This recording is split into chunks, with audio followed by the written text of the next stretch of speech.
What's going on, guys? It's Cimoooooooo, and welcome to another episode of Yu-Gi-Oh! Rulings You Need to Know. So for this episode, we're going to be covering Eldritch, one of the breakout decks since the release of Secret Slayers, and as always, we have our resident judge, Mr. DistantCoder himself. Kevin, how are you doing today? Tizai, how are you doing, Cimoooooooo? I'm doing great. This is exciting. We haven't done one of these in a while, and Eldritch has just been taking the meta by storm, so there's really not much we have to talk about. I want to let you plug yourself really quick before we get into it, so go ahead. Alright, so for those of you that don't know me, my name is DistantCoder. I'm a YouTuber and Twitch streamer. Mostly I do Twitch, but I also do some YouTube on the side. If you want to check me out, youtube.com/DistantCoder or twitch.tv/DistantCoder. Those are my links. Alright, so let's go ahead and get into it. So we're going to be talking about Eldritch. Like I said, we want to talk about trap monsters, though, specifically. There's a lot going on with trap monsters. A little bit of a disclaimer. Some of these rulings are currently legal in the OCG, but have not yet been confirmed for the TCG, although we're assuming that's going to be the case. Everyone's playing by that way, essentially. So, Kevin, why don't you go ahead and talk about trap monsters? Yeah, so pretty much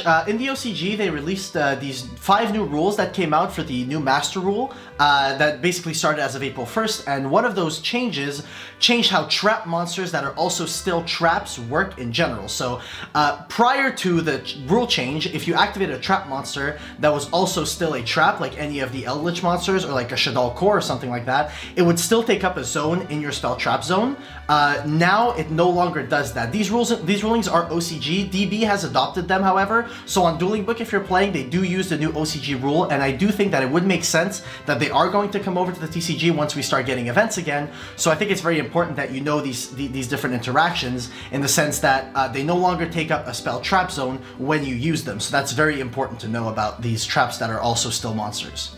Yeah, absolutely, especially too because now you can have trap monsters and a fully locked, loaded back row, essentially, and that changes the dynamic a lot there. But we want to talk about how these trap monsters interact with certain card effects, because they function a little bit differently than typical monsters do, since they are also still trap cards. So, Kevin, what do you got for us? Okay, so the first interaction I'm going to be talking about is the interaction between trap monsters that are also still trapped. So this doesn't apply to things like Paleozoic monsters or the Phantom Knight's trap, because those are treated as monsters, no longer still treated as trap cards, whereas the Eldritch traps are still considered trap cards, so they abide by a different set of rules. So if I Farfa your trap monster and it leaves the field, it gets banished by the Farfa. When it would return, it comes back to the field, but then is immediately sent to the graveyard because it's recognized as being a trap card, therefore cannot be in the monster zone because it's not there by its own effect. So for that reason, it returns to the field and then goes immediately from the field to the graveyard after resolving the Farfa's effect. So that's how trap monsters that are still traps interact with cards that banish temporarily, such as Farfa or such as Sky Striker, Ace Zeke, and stuff like that. I love how Farfa always has these really funny interactions with these types of effects. Yeah, it's like Farfa is like always the exception. It's true. I think we haven't had a single video that hasn't mentioned Farfa here. Right, yeah, for sure. So let's talk about a card that is actually relevant, or a type of effect rather, and that's flipping monsters face down a la Book of Moon, but a card in particular is Ultimate Conductor Tyranno, and especially with Animadorned Archosaur in Eternity Code. We're going to be seeing this card a lot, I imagine. Yeah, so say I have UCT on the board, and you have a Haquero that was summoned by its own effect on the field. If I use the effect of the Ultimate Conductor Tyranno while your Haquero is treated as a monster, but also still treated as a trap card, say I destroy itself to book your monster, instead of going face down in the monster zone, it will return to the spell and trap zone face down. And this is considered as if you had just set the card. So for that reason, because we know the rules of trap cards, you are not allowed to activate a trap card the turn it is set, so you cannot use that Haquero in that same turn because it was just set this turn. Another thing that's really interesting to note is that with the new OCG rules update, like you mentioned, you're allowed to have a full back row of spell and traps while having these trap monsters on the field. If they get Book of Moon or UCT'd or something like that, while you have a full back row and they cannot return to the back row because you don't have any room, they will be sent to the graveyard instead. Yeah, and that's really important, again, like having a fully loaded back row, but also, too, just knowing how these cards interact with one another, and the fact that they reset themselves, like, that's pretty good! I mean, especially if you're the Eldritch player, anyway, maybe not if you're the Dinosaur player. Again, one of the reasons why this deck is just so powerful. We're going to talk about this now in the context of some certain floodgates. Most specifically, we're going to talk about There Can Be Only one of the most popular floodgates that we have. So let's talk about this one. Okay, so There Can Be Only One. If you could put, like, an Eldritch the Golden Lord on the field for me. Sure, let me go ahead and grab one of the deck. So if you put if you have Golden Lord on the field and you activate Haquero, and I say chain there can be only one to the activation of your Haquero. So say this was set, you activate Haquero and I chain there can be only one. In this situation, because your Haquero cannot be summoned because it's summoning itself as a zombie monster, what'll actually happen is that the Haquero will remain face up in the spell and trap zone. It will just stay there, it won't go to the graveyard, and if say there can be only one left the field for whatever reason, the Haquero won't like reapply and then summon itself. It will still remain in the spell trap zone. So if its initial summon is not successful, it doesn't successfully manage to put itself on the field due to a restriction like a card like there can be only one, it just stays in the spell trap zone and remains there until removed for whatever reason, say by Golden Lord's effect or something like that. Yeah, it never gets crossed through the checkpoint necessarily. Yeah. It's pretty much like this Skull Servant Daddy here in the artwork. Yeah, so another different way that it would do the same sort of interactions with Royal Decree. Say you activated Haquero, I chain Royal Decree, your Haquero will remain in the spell and trap zone, and even if Royal Decree leaves, it will not summon itself again. However, one thing that's interesting is that say my Royal Decree is set and you activate Haquero, you summon it to your field, and then after it's been summoned, I activate Royal Decree. It will negate the effect of the Haquero and will return it to the spell and trap zone.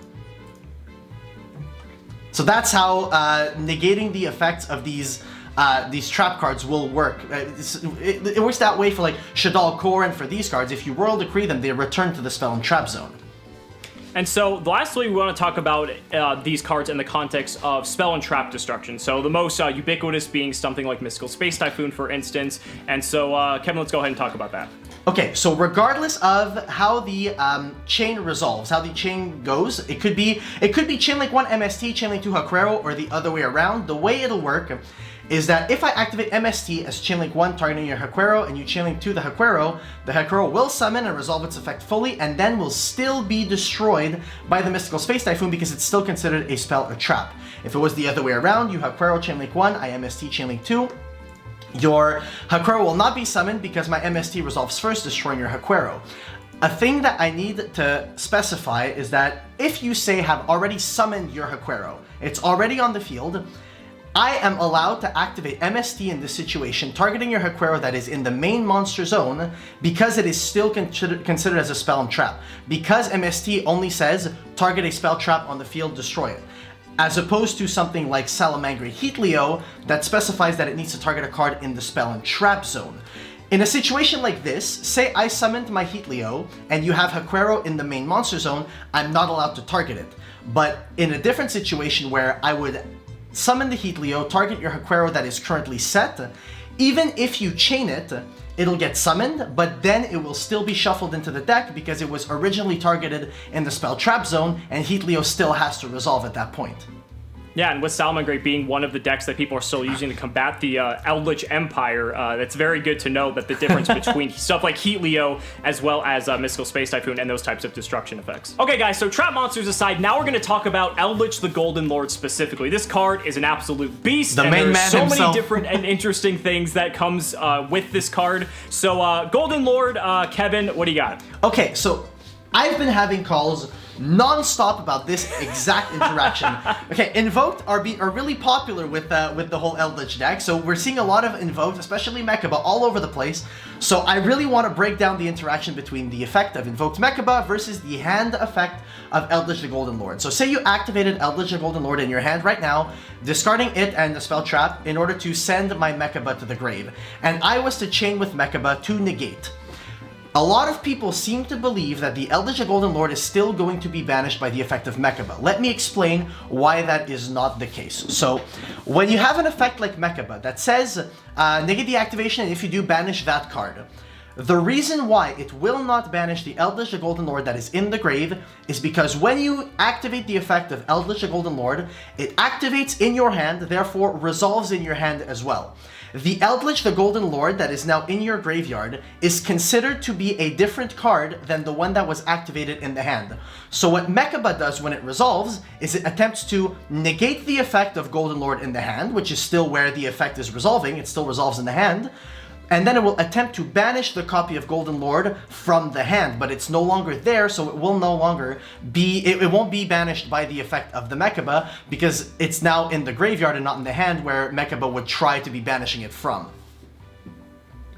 Yeah, so this is very similar to like hand traps and stuff like that. It's like if Mechaba negates like an Ash Blossom or something like that, it will still remain in the graveyard. That's not specific to Eldritch the Golden Lord. It's specifically because Mechaba attempts to negate the effect in the hand. If the card is not in the hand when Mechaba resolves to negate it, it will still negate the effect but won't successfully banish the card.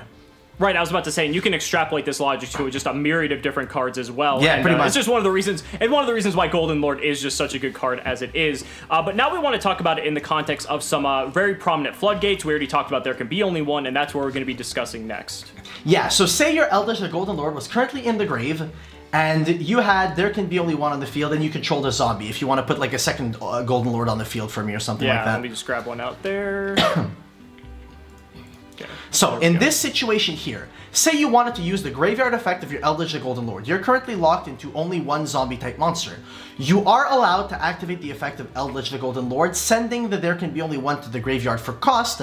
Now the reason for this is specifically because the summoning from hand effect that Eldritch the Golden Lord has when it activates in the graveyard is an optional effect. You don't have to summon from your hand. So for this reason, you will resolve that part. That is basically what you're activating is sent to the grave, add to hand.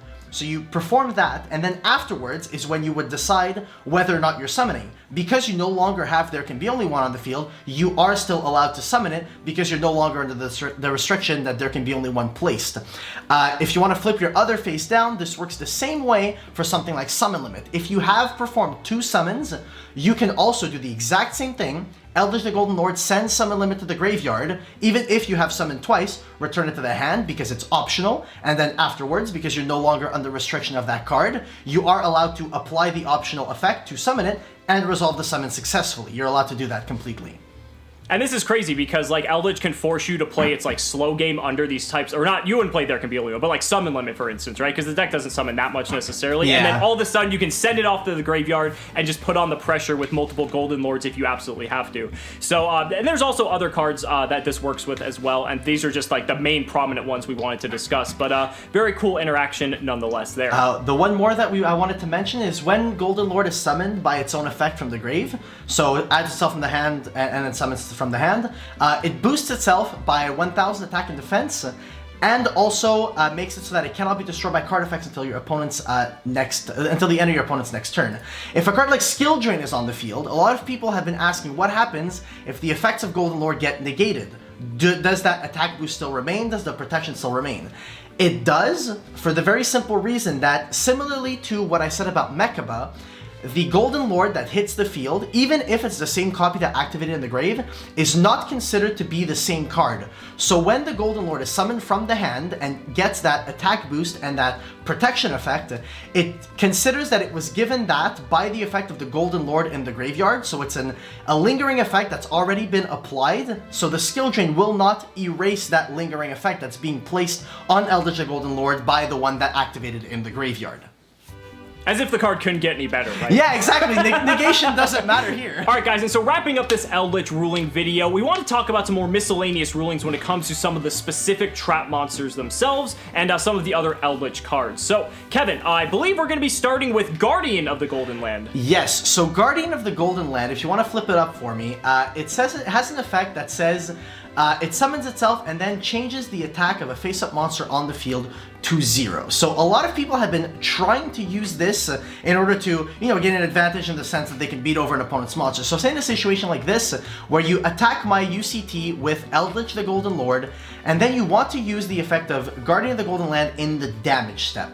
So you cannot use the effect of Guardian of the Golden Land in the damage step. So I know that generally effects that can be used in the damage step that are the kind of effects that will negate activations and that will directly impact the stats of specific monsters. But let me get you the actual explanation for this one, because this was explained to me and I myself was like, okay, I get it, but at the same time I don't. So I'm just gonna literally read this out to you. It is not mandatory for the card to modify stats upon resolution, nor modifying stats is the first thing it does when resolving. It falls in line with other stuff that modify stats, but cannot be used during the damage step, such as Crystron Impact. Basically, basically, to explain it, it would make sense that you can, but you cannot because that's how it's ruled. I was about to say, this is one of those things where it's like, it's a Yu-Gi-Oh thing, and it's like, it should work, but it doesn't, and you just have to deal with it. Yeah, so because it's not a guaranteed thing that it's going to do, and because it's not the primary effect that it does, for that reason, you cannot use Guardian of the Golden Land in the damage step. That's really fascinating, though. I mean, it's one of these things that makes Yu-Gi-Oh, I guess, the special game that it is, if you want to say that. It really is just one of those things that you're like, okay, well, that's just how the game works, I guess. Yeah, you just, like, shrug your shoulders, and you're like, all right, moving on. So, moving on, Conquistador is going to be our next one here. Conquistador. Definitely a much more prominent figure in the Eldritch lineup, for sure. So, basically, imagine I had Mystic Mine up, and you have your Eldritch the Golden Lord, and you activate Conquistador of the Golden Land. We know that effects resolve in order, so Conquistador will summon itself and then will attempt to pop a card. A lot of people seem to believe that because it summons itself as a monster, it will not be able to do that second part of its effect where it can destroy a card under Mystic Mine, but what's important to note here is that Mystic Mine prevents activation of effects, whereas Conquistador's effect resolves entirely in the spell and trap zone. It's all one effect. So when you resolve Conquistador, it's one effect, uses one chain link that summons and pops, does both. So for that reason, even under Mystic Mine, even if you have more monsters, if you summon Conquistador of the Golden Land, you are able to still destroy a card, and that is why Mystic Mine is kind of a bad card against Eldritch, because they can just clear it with Conquistador without having a single problem. I know Jeff Leonard shaking in his boots thinking about that one, but yeah, I mean, there's really not much more to say. The card is just really strong for that reason, and again, a lot of people like Mystic Mine to try to get those auto wins, but this is one of the more reasons why Eldritch is so good. Cards like this just don't do anything against it. Yeah, so Conquistador can destroy under Mystic Mine. It's very important to note. Yep, and then we're gonna have Waquero coming up next. Yes, so the third and final in the lineup. One of the cool interactions that you can do with Waquero is that you can banish cards from your own graveyard with Waquero. Yes. So one of the cool interactions that you can do, say you activate, I think you have DD Crow in your hand? Oh, I have an Ash Blossom. You have an Ash Blossom, okay. It doesn't really matter. Say you activated your Ash Blossom for whatever reason. I used Pot of Desires or something like that, and I chained Called by the Grave. You are legally allowed to chain your Waquero to my Called by the Grave, resolve the Waquero, banishing the Ash Blossom from your own graveyard. That way it doesn't get banished by my Called by the Grave, and your Ash still resolves successfully. I think that is one of the coolest interactions ever. I found out about this. You can also do that with Thunder Dragon Titan, how it can pop itself, and then use its own protection to banish these cards. Waquero basically accomplishes the same goal by doing that. Yeah, and that's so good, too. I mean, there's so many times where Ash especially gets, not even just against this or this match specifically, but in so many instances where just being able to protect under Call by the Grave is huge.